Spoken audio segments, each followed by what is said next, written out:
What is tennis elbow? So tennis elbow is a degeneration of the tendon. A tendon is a connective tissue. A tendon attaches muscle to bone.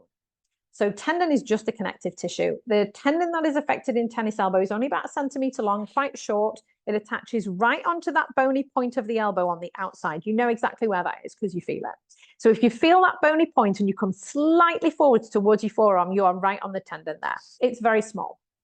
That's what happens in tennis elbow. It is a degeneration of that tendon.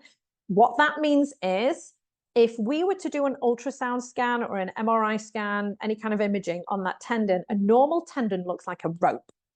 If you get hold of a rope and you twist it the wrong way so it comes apart, that's what a degenerated tendon looks like. That's what tennis elbow looks like on imaging. And during treatment, we want to reverse that degeneration. So we tighten it back up again so it looks like that rope. All of these different phrases on the slide that you can see there have been used to describe tennis elbow, but that's in a nutshell what it is.